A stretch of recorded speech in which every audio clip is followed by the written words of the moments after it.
Sherlock Holmes bölüm 7 başlıyor. Efendim hepiniz hoş geldiniz. 7. bölümümüzdeyiz. En son sanat galerisinin orada kalmıştık. Bakın geçen bölümden nerede kaldığımızı bir anlatalım, hemen sonra devam edeceğiz efendim. Biliyorsunuz bir önceki bölümde sanat galerisine gitmiştik. Orada bir tane gizemi çözmüştük.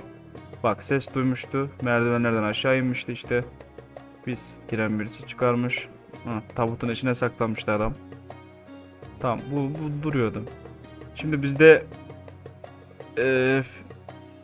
bir tane popüler bir tablo var. Bu tablo satılması muhtemel bir tablo. Büyük ihtimal çalınan tablo.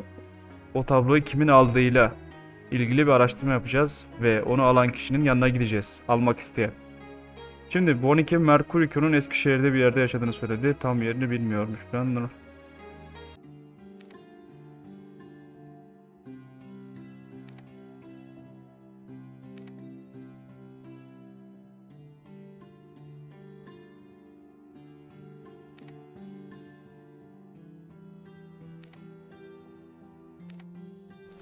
burada bir şey yok.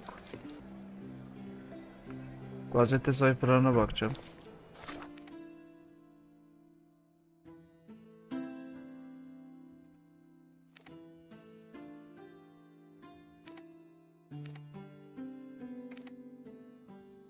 Burada bir şey bulabilir miyim belki şu adam hakkında? Ulan bir kere de düzgün adres verin be.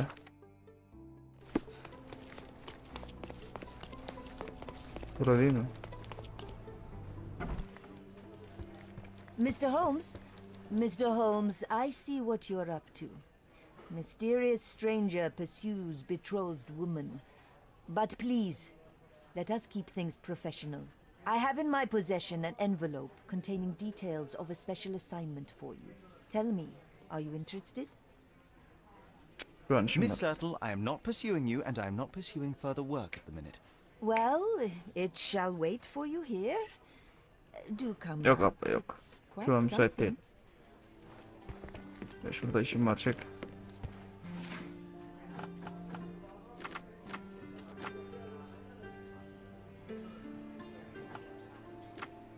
Ünlü biri dedi.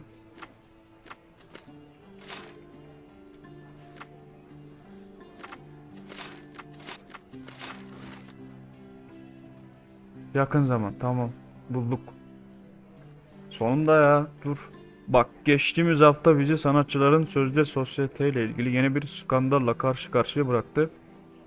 Her şey yerel sanatçılardan gözden düşmüşün dansı olarak bilinen.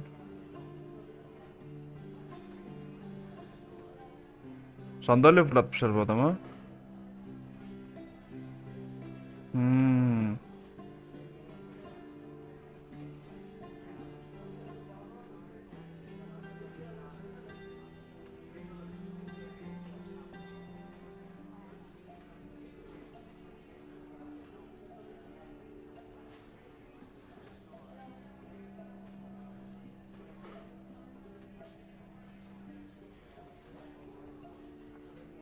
Scarlet Sokak ile Zeytin Sokak arası. Tamam. Scarlet Sokak'la Zeytin Sokak arası.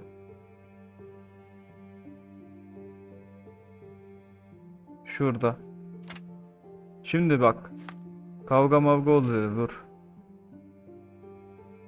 Buna biri bir şey fırlatmış. Namusuma göz bakıyor diye.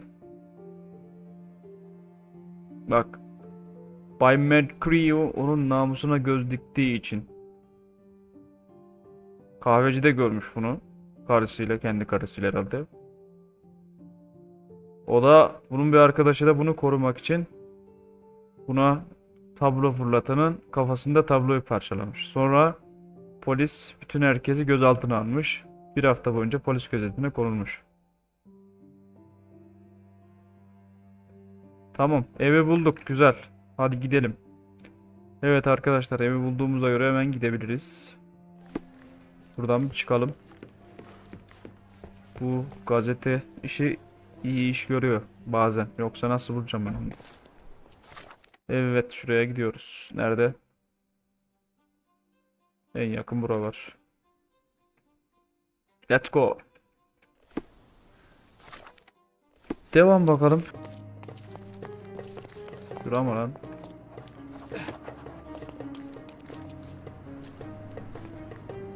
Excuse me, young man. Where do you think you're going? Greetings, Mom. I'm looking for the... Şeyi I don't arıyorum. care who you're looking for. You shall not pass. No visitors allowed. I wish to buy a painting from Mr. Boniface Mercurio. Is he at home? Dearie, tell me, because old age has made me blind. Did someone write Information Bureau on my forehead? Because Ne I'm not diyorsun here to abla? answer your questions. Entry is for residents only. If you aren't a resident, please leave, or I shall report you to the police. Kılıfı değiştireceğiz lan yine. Almıyor karı. No visitors. No visitors.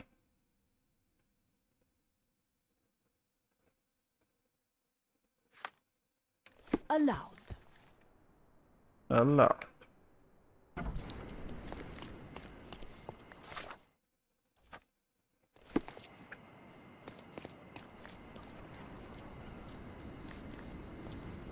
Bronzlaşmış ve dağınık. Olalım abi, dağınık olalım.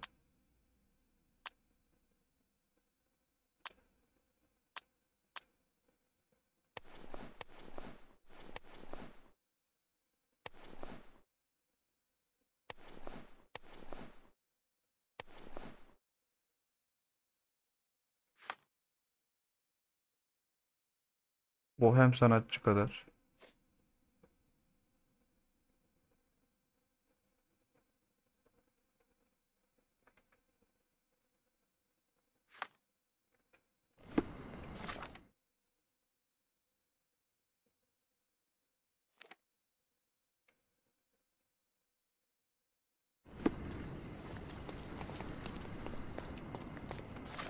Ben bunu polis şeyle girsem alır mı lan beni?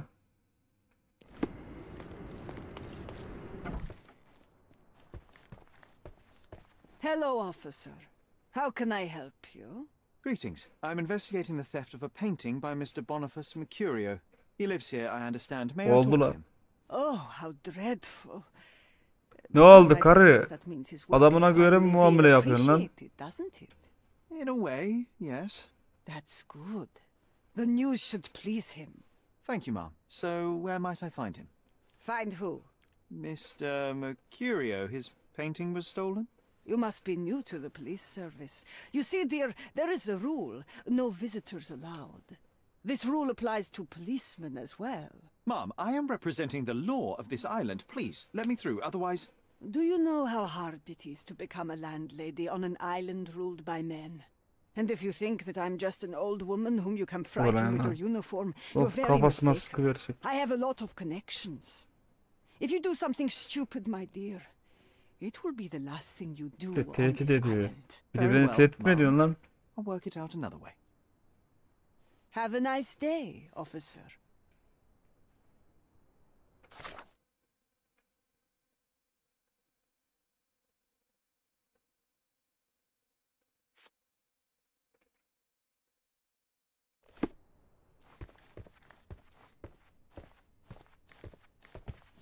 Good luck with your investigation, officer.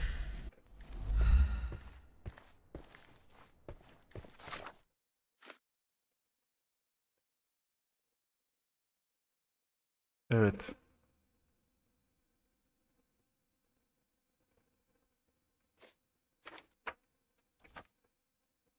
Bohem sanatçı.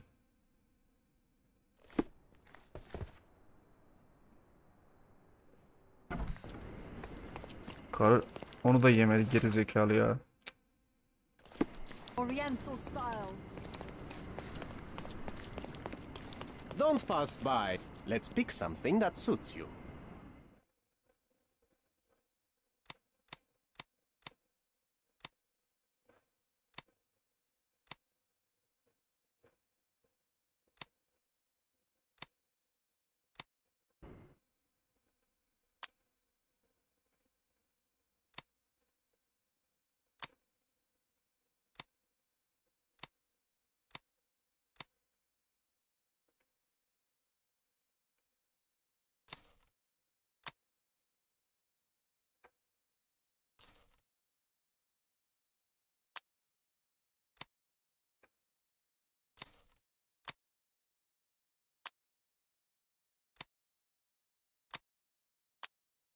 A good choice. Hı. A good choice indeed. Şimdi oldu. Tipe bak.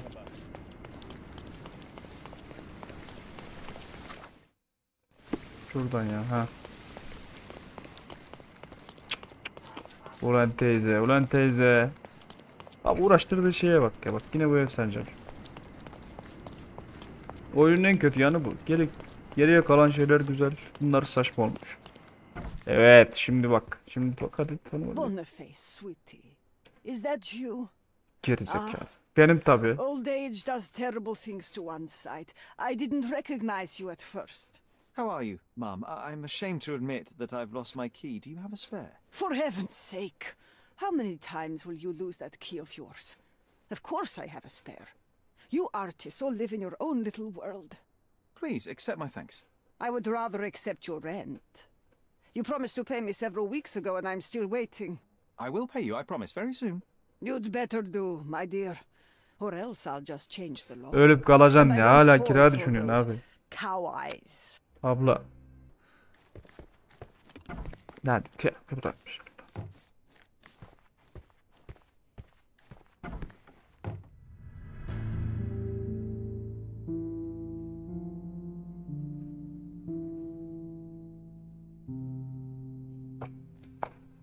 Oğlum yine mi öldürülmüş? Bu ne ya?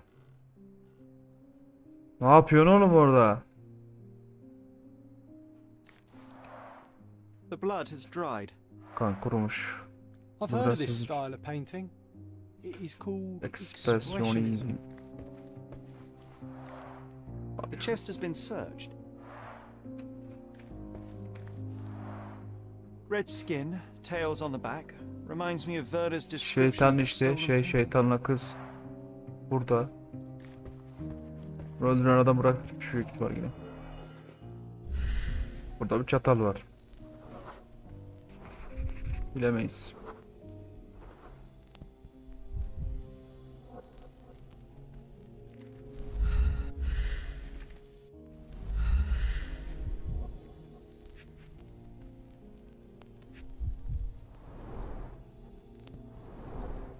I wonder where he got that fancy camera. Kamera.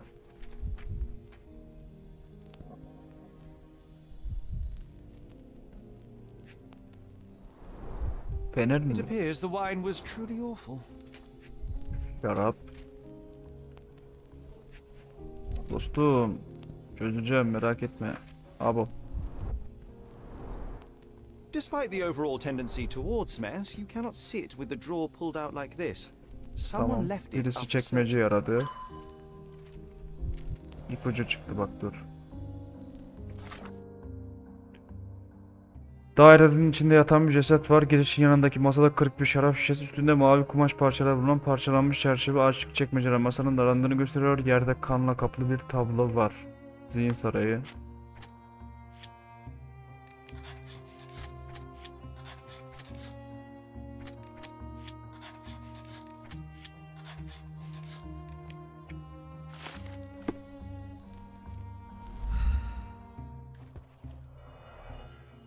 Tamam, 5 ya.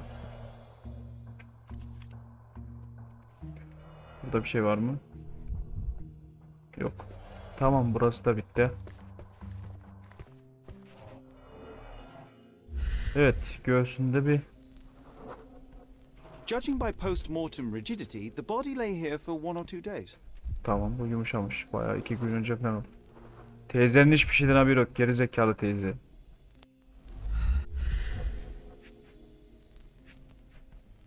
Bıçak var burada yine. Kendini savunmaya mı aldık?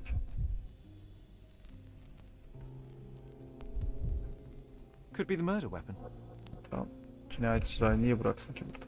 A normal kitchen knife. Bakacağız. Bu ne? Soaked in blood. It seems as if the puddle of blood was here before the rags. Tamam. Ayaklarda bir şey var mı?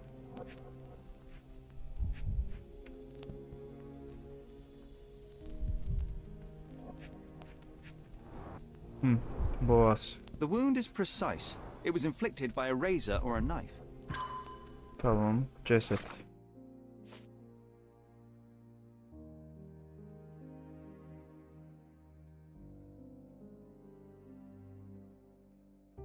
Tamam.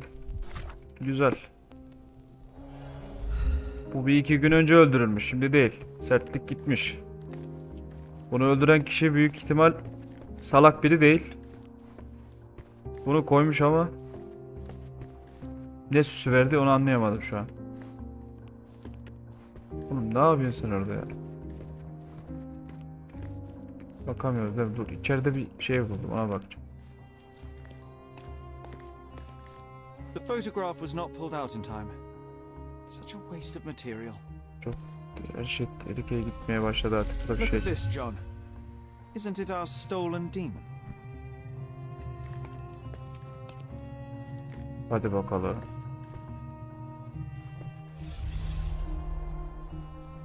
Abi her şey çok kötüye gidiyor ya. Bunu bir çözmemiz lazım. Hep bir cinayet, hep bir şey, hiç. Şimdi dur. Burada aranıyordu herhalde, burada bir şey.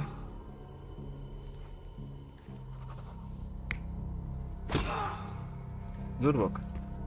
Burada tablo var dedi. Şurada bu var. Başka ne var?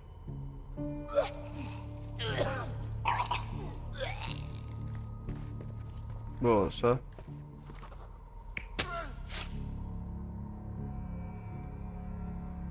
Kampar.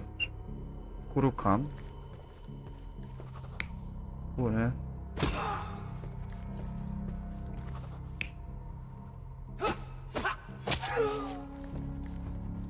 Bu adam kendini niye öldürsün de?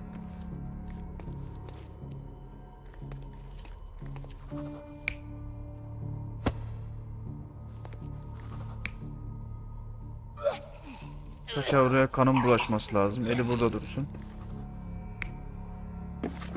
Dur. Cesedin yanında mutfak bıçağı, kanlı paçavra, yumruklarda da morluklar tespit ettim. Tamam. Burada bu böyle. Burası böyle mi?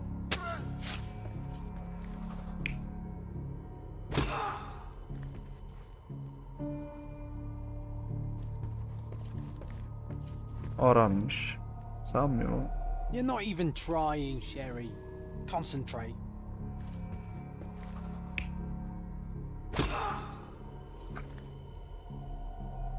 You're not even trying, Sherry. Concentrate. Yok bak, burası böyle değil bence. Şöyle. Mercurio was developing photographs when the intruder snuck in. Mercurio Resim heard him coming. çıkarıyormuş. While the thief was searching the chest, the painter ran towards him with a bottle in his hand. Ha, He ressamda. smashed it across the thief's head. The intruder had no choice but to defend himself, and the weapon of opportunity happened to be a kitchen Aynen. knife. Yanda Mercurio gelivermiş stepped içeri. aside to grab the painting, but the wine-blinded thief attacked Mercurio's throat. When the thief came to his senses, he saw Mercurio bleeding on the floor. He grabbed the rags and tried to bandage him, but it was too late. Öldürmek değil, sadece çalmak istemiş o zaman. Why did Mercurio attempt to snatch the painting in the middle of a fight? To strike the intruder? Not with his painting, it was too important to him. Kaçırmasın diye mi? O adamı da öldürmeye niyeti yok gibi hissettim ben. Sanki yoksa paçavralara niye sars? Ya da ne bileyim. Kurtarmak mı istiyor, bir şey mi istiyor artık? Yabancı eve girdiğinde çözeltide, yani içeride fotoğraflar çıkarıyormuş. Esas sandığı incelemeye kalkmış ama... Tamam. Çok bıçağı masanın üstündeydi.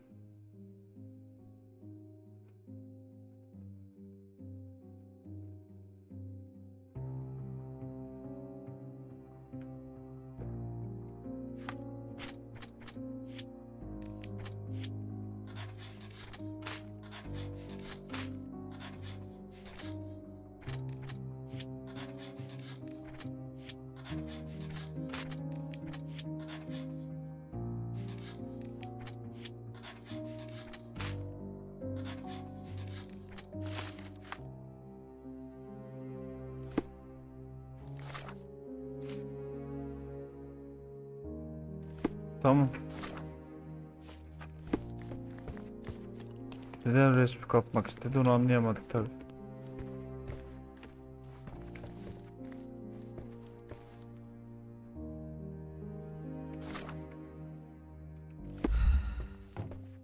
It's time for some chemical magic, John. Dur. Bunun kanıyla kaplıydı. Analiz yapalım bakalım.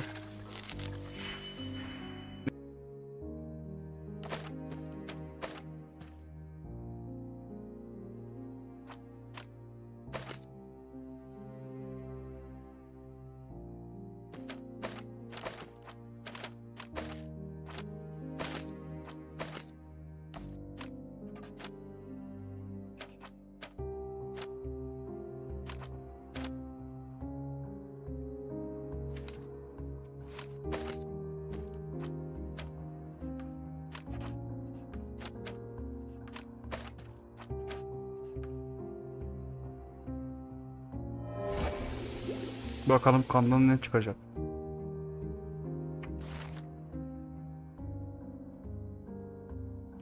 Bu odanın natürmort resmi.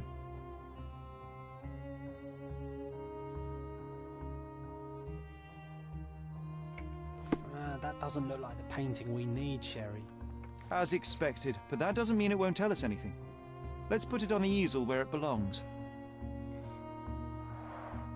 I guess this is his most ordinary painting. Spot the two differences, Başka bir şey John? mi var?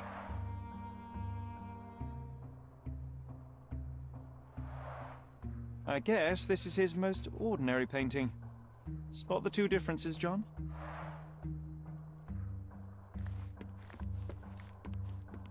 Bir şey yok. If the intruder didn't take it, the skull should be somewhere here. If the intruder didn't take it, the skull should be somewhere here.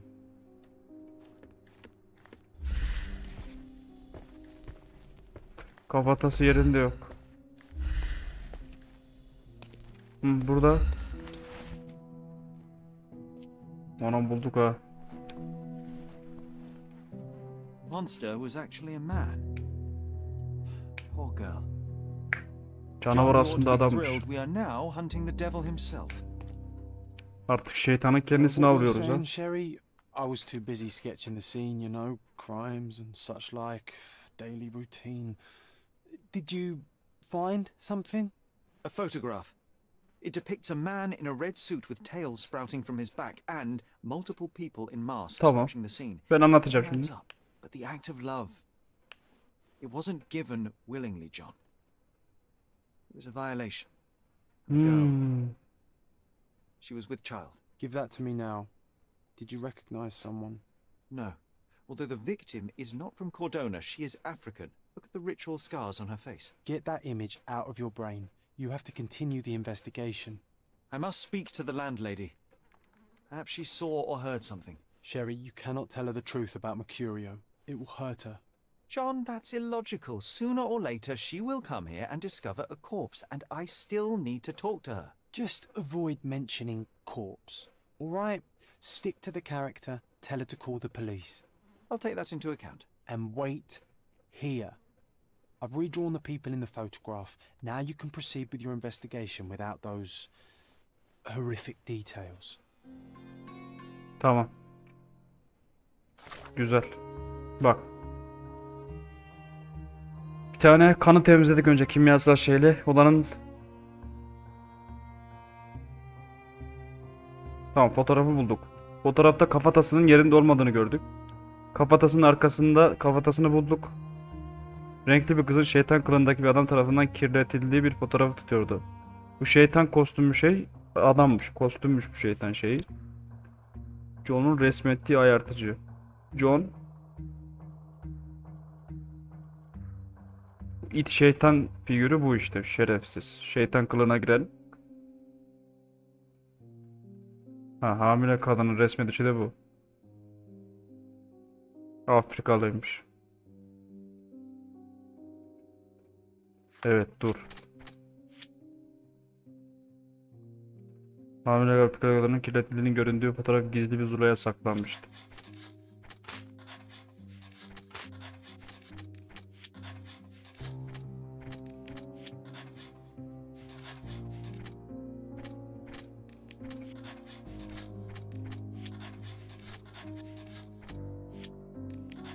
Hı. Ziyaretçinin niyeti bir korkunç fotoğrafı bulmak olabilir.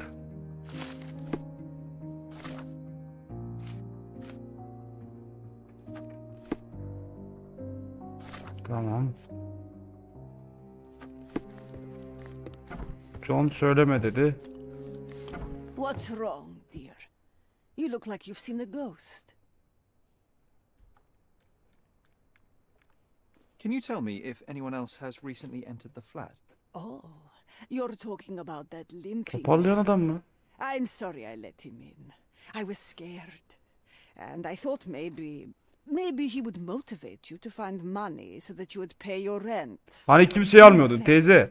Benim canımı Can you sıkma. describe him? Oh, so you weren't at home. I was so certain you didn't leave your flat that day. Dövme. He was of average Toparlayan height, şeye had a girerse, limp, galeriye giren and adam a olmasın tattoo on ya. his neck, and he was smoking Malpal cigarettes. Bu işte. My husband Sigara used to da var. smoke those. They have a horrible smell I can recognize from a mile Aferin lan away. teyze.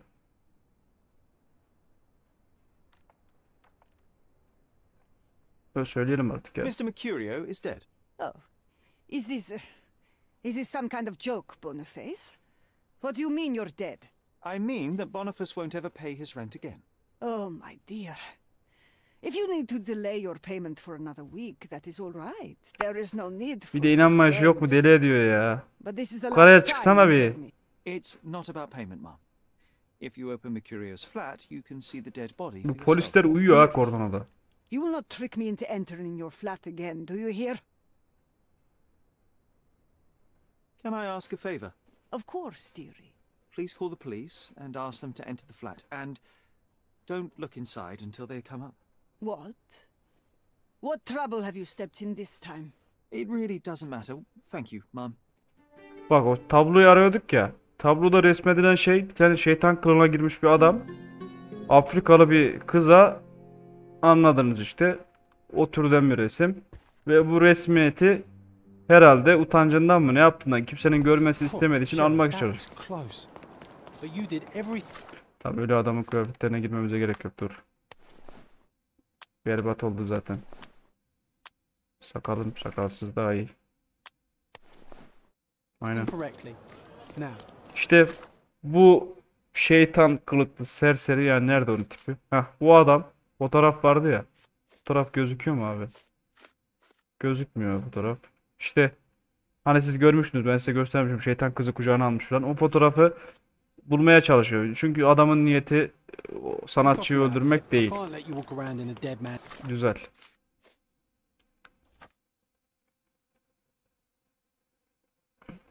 Bunu nasıl bulacaksın? Bekle. Malpa biçiyor. Hah, güzel. Galeri hırsızı ile bunun katili aynı kişi. Nefsi müdafaa ile öldürdü. Tamam. Çünkü şey oldu. Sanatçı buna saldırınca Mercurio hırsız da öldürmek zorunda kaldı. Fotoğrafı çalmaya girmişti. Ama bulamadı. Tamam. Bu adam resmi almış ya. Güzel. Harika.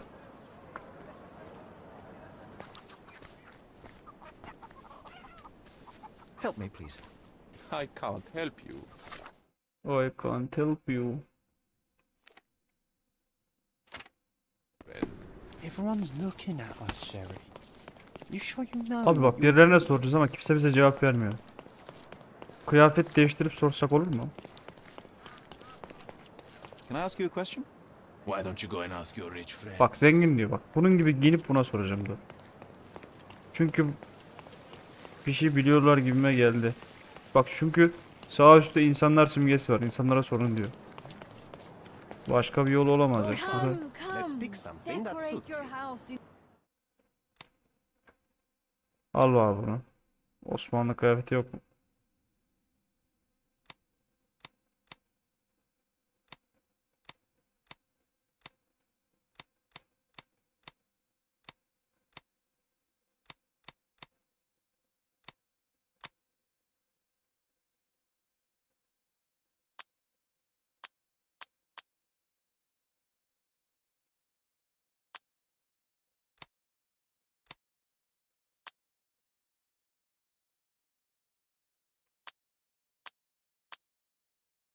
A good choice.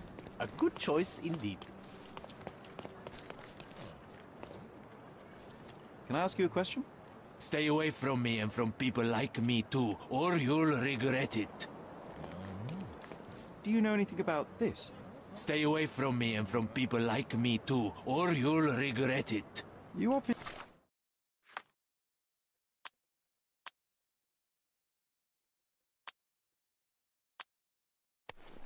You haven't thought this all through, or are you just annoying these people on purpose? Do you know anything about this? I'm too tired right now, leave us alone. Is this familiar to you? Just walk away, or I'll suddenly forget we're both Ottomans. May I ask you something? We should stick together, especially in times like this. I'll tell you everything I know. Ana bildi. Kızın yüzündeki yaralar Eve etnik kabilesindekilere benziyor. Kordona'da Eve halkının bulunacağı tek yer Scaladio ile Silverton arasındaki Victoria Köprüsü. Bunun altındaki mülteci kamp. Scaladio ile Silverton neresi? Heh. Victoria Köprüsü'nün altındaki. Tamam, buraya gidiyoruz. En yakın yer şurası, güzel. Kadını bulmalıyız. Kadın anahtarı. Bu kadın bizim anahtarımız. İşi çözecek olan bu. Şuradan devam et. Abi ana şeyleri çekti. Osmanlı sesi kalsın şimdilik. Neredeyiz şu an? Tamam, doğru gidiyoruz. Güzel. Afrika kökenli birine sorunca bildi bak. Tek bulundukları yer köprünün altındaki kampmış. Tamam, ben köprüye doğru gidiyorum değil mi? Güzel. Silverton İçen Hollandalı.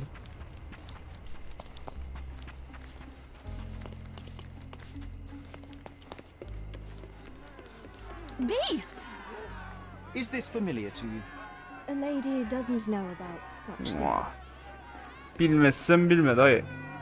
Buldum. Mülteci kampı burası.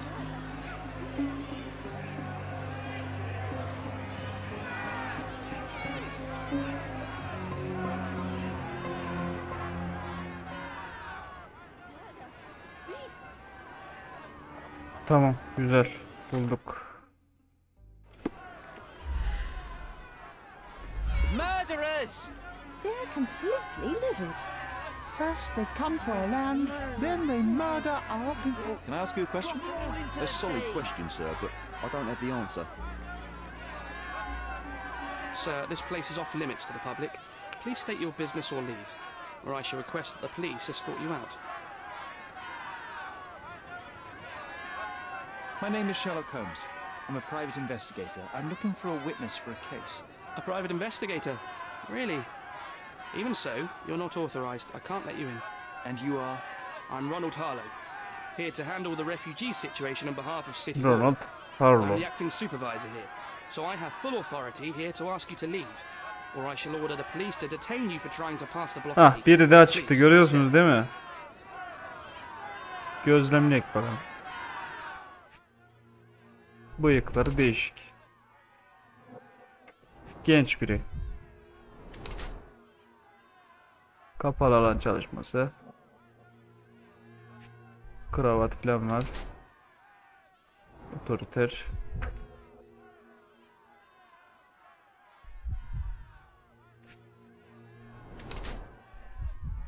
Stres.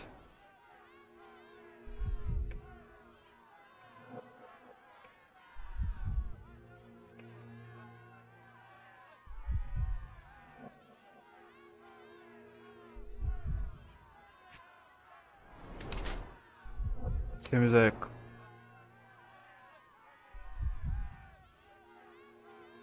Kayıtsız. Niye The yaşıyorsun? people in the crowd are shouting about a murder in the camp. Are you trying to hide it? It's mere assumption. I assure you that the situation is under the police's control. Yer If it kontrolü was lan. under control, if there Her was a yerde dead ölü var. body, you wouldn't be as nervous as you are. Her yerde ölü dolu lan. Cozy dark corner of a city hall room doing Her nothing. sokakta ölü var ya. Harbi ya. You're here, trying to deal with a series of problems you never asked for. These insults are inappropriate. You don't know what I'm doing for this camp. Abi Even though the rest mültecileri of City iplemiyorsanız Hall doesn't almayın give a şehri. bloody squat about the refugees. Maybe I didn't want to be assigned to this camp, but I'm trying to do my best for these Tamam. people. If not for my work, they might not have any shelter or food even. I apologize, Mr. Harlow. Perhaps I was prejudiced towards you, but in any case, I'm sure that you would still want this to be over as quickly as possible. The current reality is that neither you nor the police are managing things well here. You are unable to calm the crowd. You have simply never handled a situation like this before. What are you driving at, Mr. Holmes? I can help you to handle the situation if you're truly interested in solving things quickly and quietly. And how exactly would you manage that? Simply tell the police that I'm with City Hall and I'm permitted to investigate the scene. I'll work out the rest, but in return I need your help finding my witness.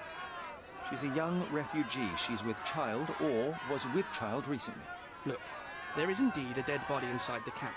So even if the girl you are looking for is there, all the refugees are now being Yok, bu adam detained and temiz birine interrogated by benziyor the ya. police. They won't allow you to speak with her, and I can't do anything about that until the situation settles down. So it's in our mutual interest to settle it. Oh. I suppose that things are bad enough that I ought not shy away from help. Aferin. All right, Mr. Holmes. Doğru I'll tell yoldasın. the police to allow you to come inside. Just tell me when you're ready. İçeri girmeye I'm hazırım. ready to take a look at the scene. All right. Go inside the camp and find Inspector Tewkesbury. He's the officer investigating the scene. Tell him I sent you. Say you're an independent expert from City Hall.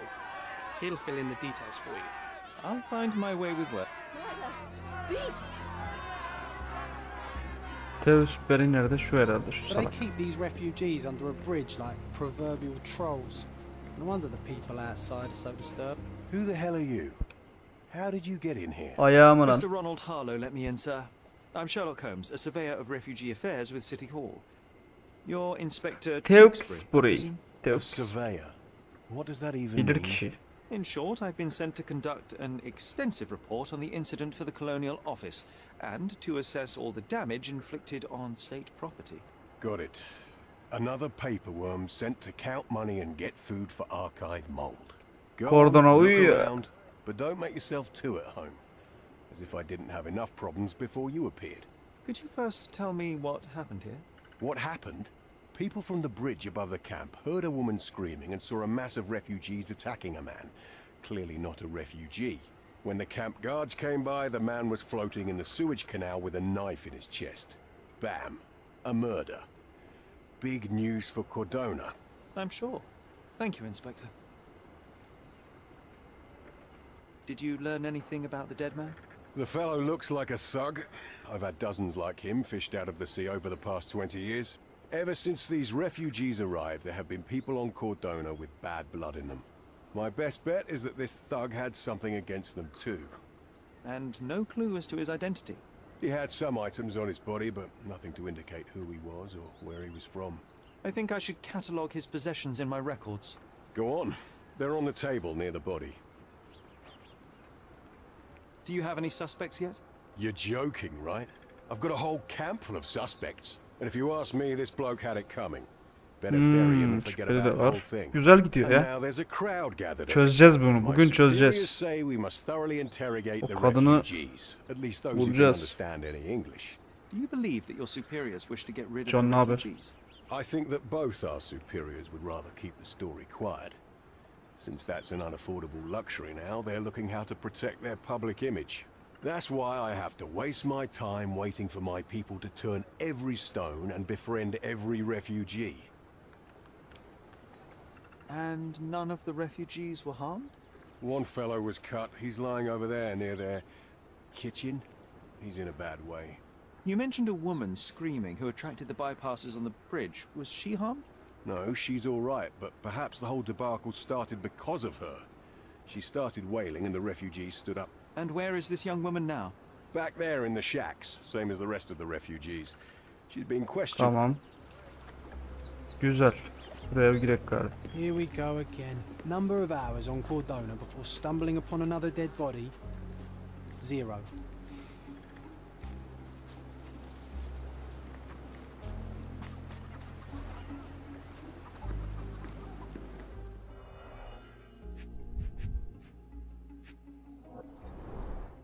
He is in shock, feverish and dehydrated. Susuz kalmış. The cut is deep, potentially serious if not treated immediately. Sherry, you know first aid. Surely you have a duty to help this man. You can't leave him to certain death.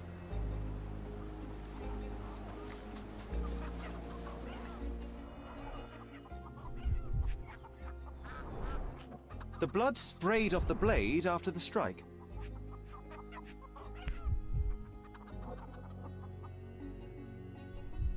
It might have been used as an improvised weapon. No hint of blood or impact.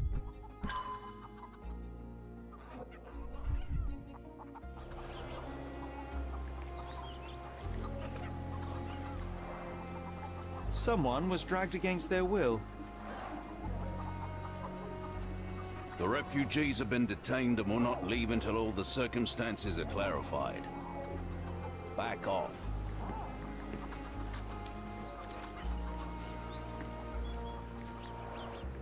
Oh, carnelian agate beads, a traditional African adornment.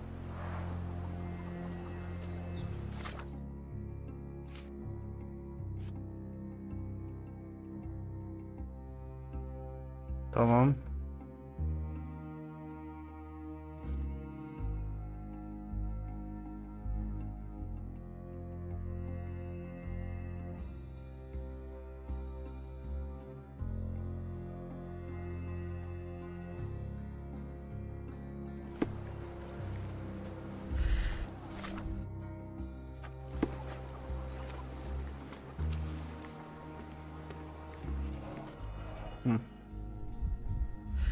Bu ne? 43 numara polis botu. Police boots. Always happy to trample evidence. A man's footprint. Çıplak ayak izi 44,5.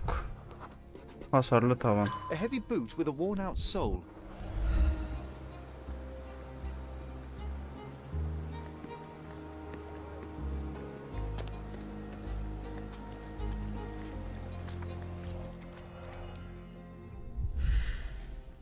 Kan izleri var.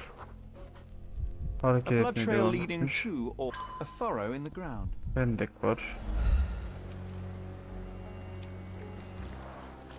Clearly a left handprint El here. izi var.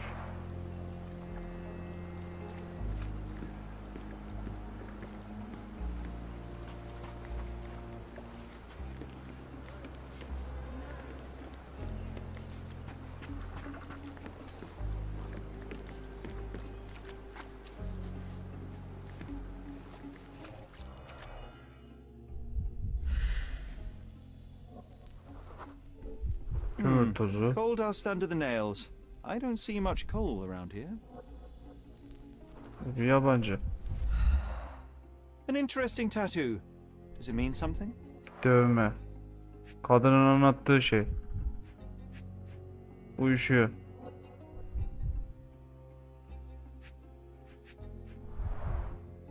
Heavy boots, with one sole far more worn than the other. Toparlayan This adam. man was limping John. Bu mu lan? I'd say the blade penetrated upward, however the wound is too messy to be certain.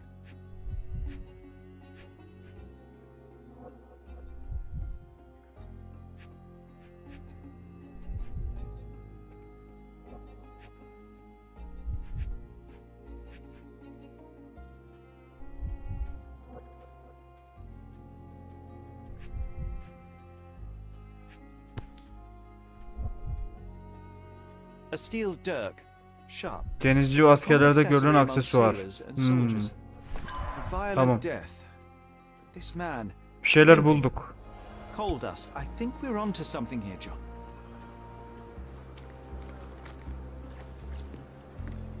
Can you satisfy my curiosity? Nothing I can tell you, sir. Dur lan. Köprüden gördükleri kadarıyla adamı mültecilerden oluşan bir kalabalık öldürmüş ve kanalizasyona atmış. Adam denizci kamasıyla bıçaklanmış. Tamam. Adam toparlıyor. Tamam, sigara içtiğine de alameti var.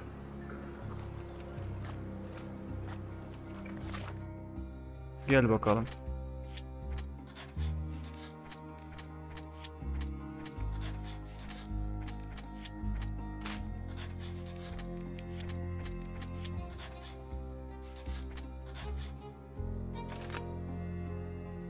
Mülteci kampındaki ölü adam VOGEL'in galerisine giren kişi.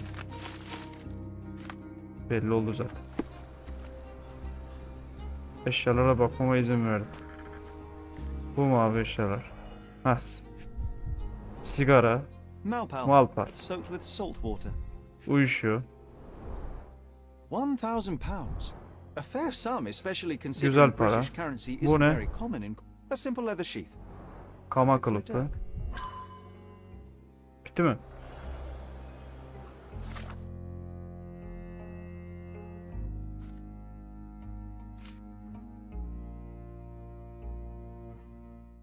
Tamam.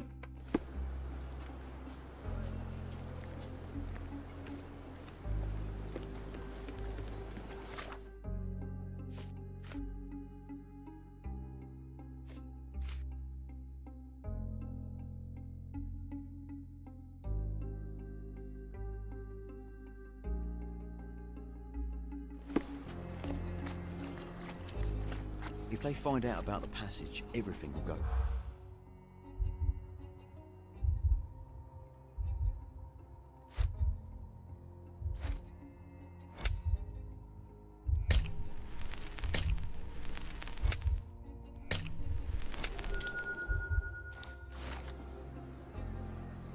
Polis memuru ceset yüzünden kampın tam tecrit altına alınacağından Nobody will know anything if you keep your bloody mouth shut. The coppers smell. Sherry, just look at this. Living quarters in a sewer. What kind of a genius bureaucrat Bu ne oğlum, came ne up with dönüyor this ya? idea?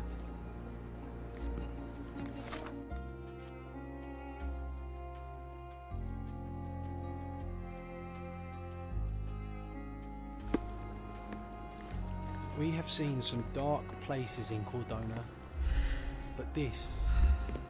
tam tecrit. Bu polisler para akışı mı alıyormuş abi?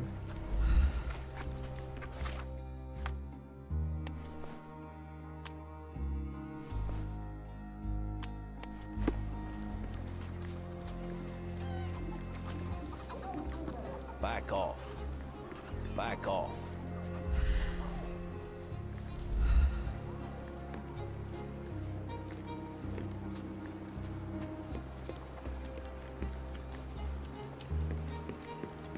You still here?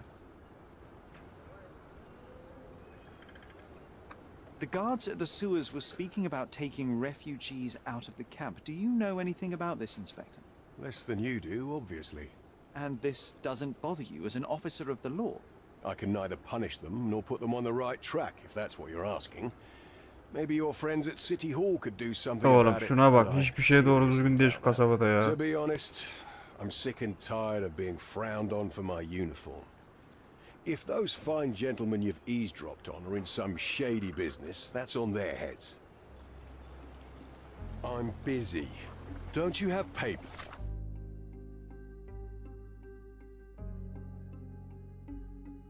It's to fill. Huh. City Hall lubberheads.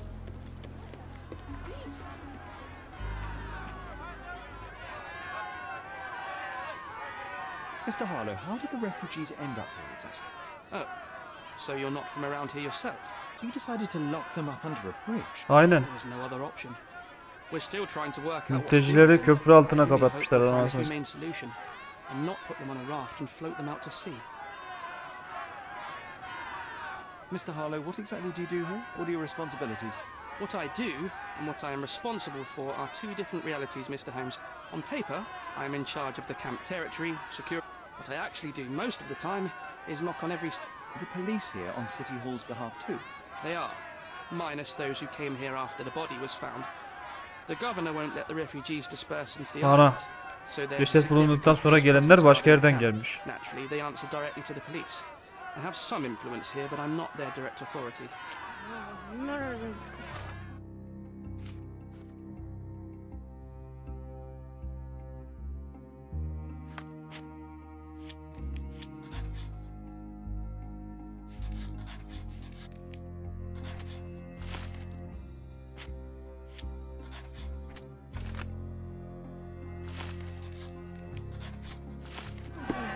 place like this. Could you help me? Oh, I don't know about that. Ask one of the others. Excuse me, just one question. Oh, I don't know about that. Ask one of the others. Oh, I am bored. Call me when you find the answer. I think we can find all we need here in the camp. Let's have a good look around.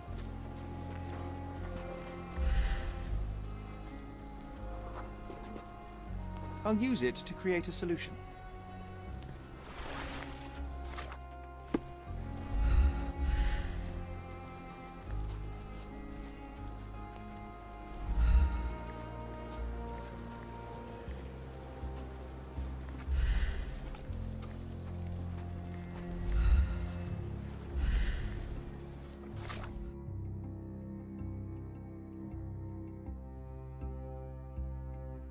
Sargı olarak kullanabilecek bir şey var mı? Are these the rations the refugees get from the authorities? How do people even survive out here?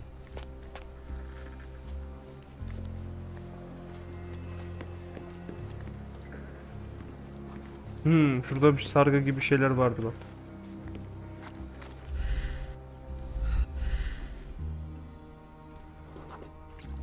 I can use this to stop the infection from spreading. Güzel.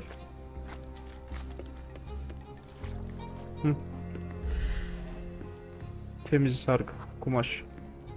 Just washed. Better than nothing to bandage the wound. I've collected all the ingredients now to prepare the first aid solution.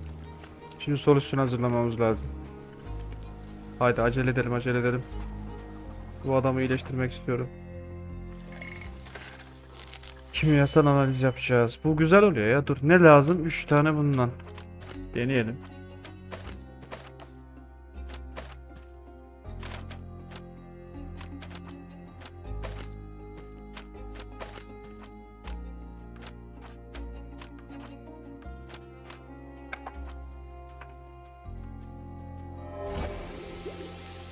Güzel.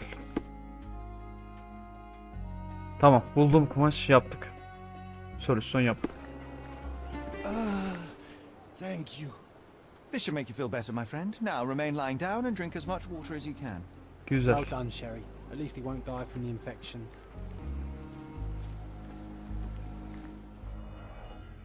Lan onu buraya bakmamışız ya. Bir de arıyoruz, bir şey vardı. Kan var. Someone bled profusely here. Kırık. A fresh crack, as if the crate was hit recently. Evet. You know what? I'd like to understand. What? How did our dead man end up inside the camp in the first place?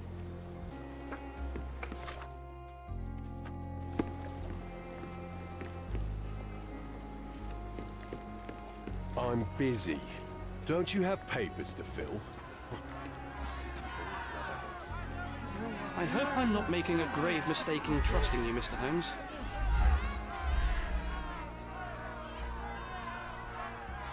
Burada konuşuyorlar.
Malpal.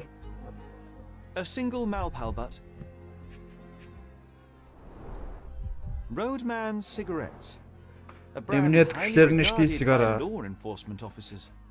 So there wasn't any sophisticated infiltration plan. The good old police Güzel just let polislerimiz the man adamı direkt into kampa katmış lan Now şerefsiz. we have everything we need to get the full picture of what happened at the camp. Ulan polisler oğlum bir kere de adam gibi durun.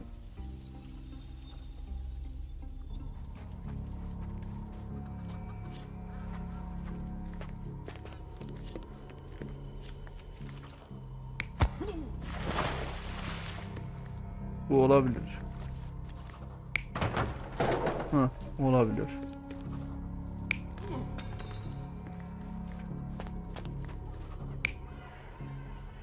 Boncuk düşecek burada.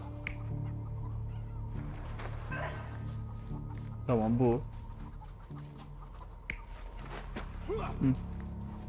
Bıçaklanma olayı. Sürüklenme olacak burada.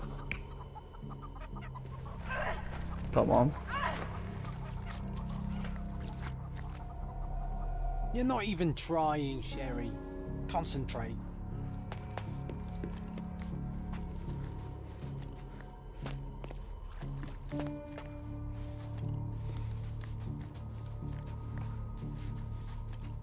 Başka ne var?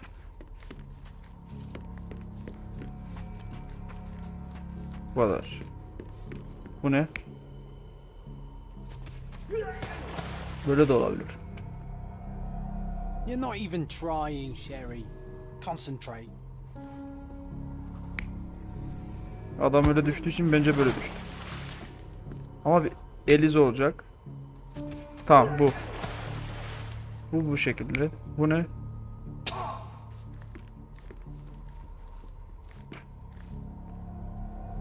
You're not even trying, Sherry. Concentrate.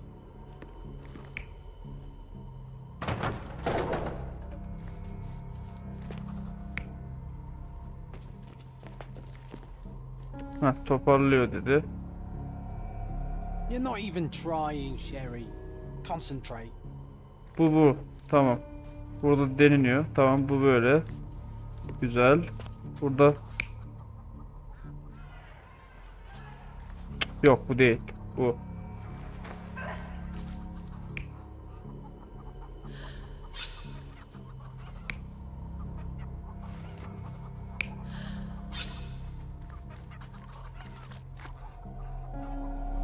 Tamam. Mülteci kadını almaya çalışmış. Kadın direnmiş ama adam onu zorla sürüklemiş.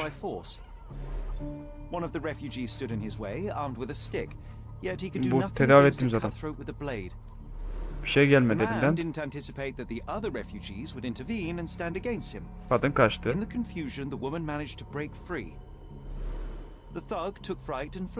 Yavşak. He was stopped by the falling crates. He stumbled and fell, piercing his chest with his own blade. However, the wound didn't cause instant death. He managed to stand, but still bleeding, he lost his balance on the bridge and fell. Before all of this, the man had freely entered the camp through the main entrance. The police admitted him after they had a short smoke together. Polis, lan polis. You live by the sword, you die by the sword. In our man's case, kılıçla yaşayan kılıçla ölür. Gel abi. Mr. Harlow, your refugees didn't murder anyone. What? Pray tell me what you've learned. Was that the refugees would stand up to protect the woman. A brawl had broken out. In the chaos of it, the man stumbled over those crates and fell on his own blade. How do you know he fell on his own blade? The wound in his chest was inflicted from an unusual angle. It was sıra dışı not bir an yara. offensive stab, shall we Açı. say. The refugees Hadi bana hamile didn't touch kadının him, yerini ver artık. and judging by the blood at the scene, the intruder Şerefsiz managed to ulan bu raise işi himself fazla but was uzadı. unable to walk very far. He ultimately fell into the canal. But how did he sneak into the camp? Polisler katmış, sen ne diyorsun ya? And this is where your new problems emerge, Mr. Harlow. What do you mean? What do you You're mean? not a dull-witted man. You know what I mean. There is no feasible way to get into the camp without the police guards knowing of it. The pile of mess I had to sort out has just become bigger, but somehow that doesn't surprise me. Karının yerini ver. Anyway, I thank you for your help, Mr. Holmes. I'll take it from here. Meanwhile, I'll make sure the police aren't detaining the refugees any longer. You can go back in and look for your witness. you think one small cloth?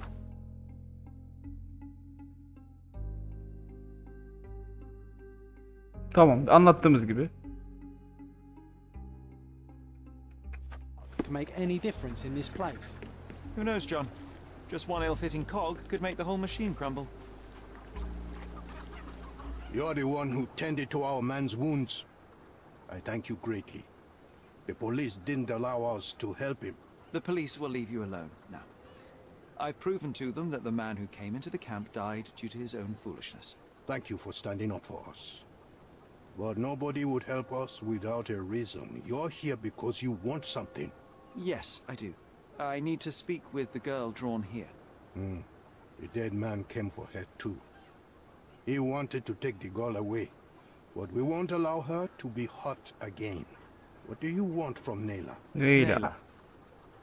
She was hurt some time ago. I'm here to find the people who did this and bring them to justice. And to find them, I need Nayla's help. Will you let me speak to her? Justice. There's no justice Adalet in yok. this land. But you helped us, so maybe your words are not empty. You can speak to Nayla, if she wants it. But I will be watching you. Hello, Nayla?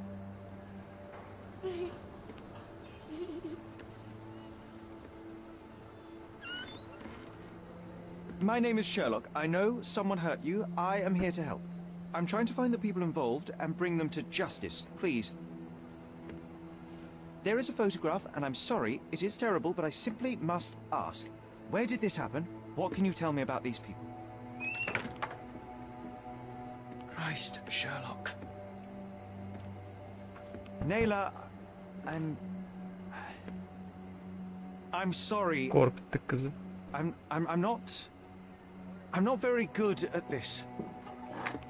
You come here for me, but you are rude and cruel and condescending.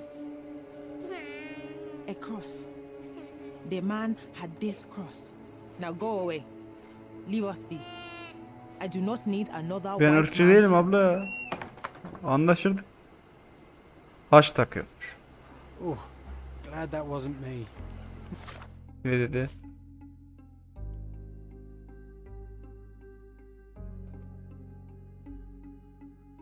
Not my best work, John, by a long shot. Adamın dövmesi Nayla doesn't want us önemli. meddling. I'm starting to wonder what this all achieves. But she helped you anyway. Now we know that maniac's face and the cross he wore, we can still catch him.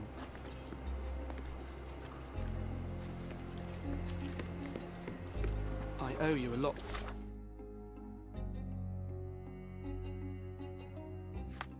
Dur.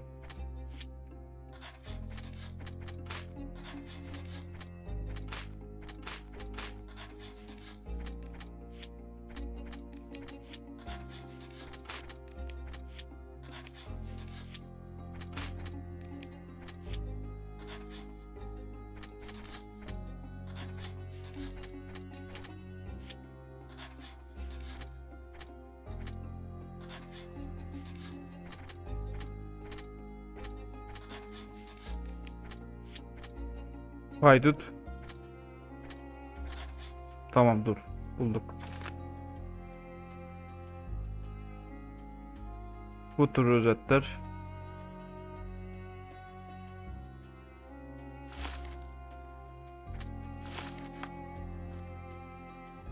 Rozetli biri.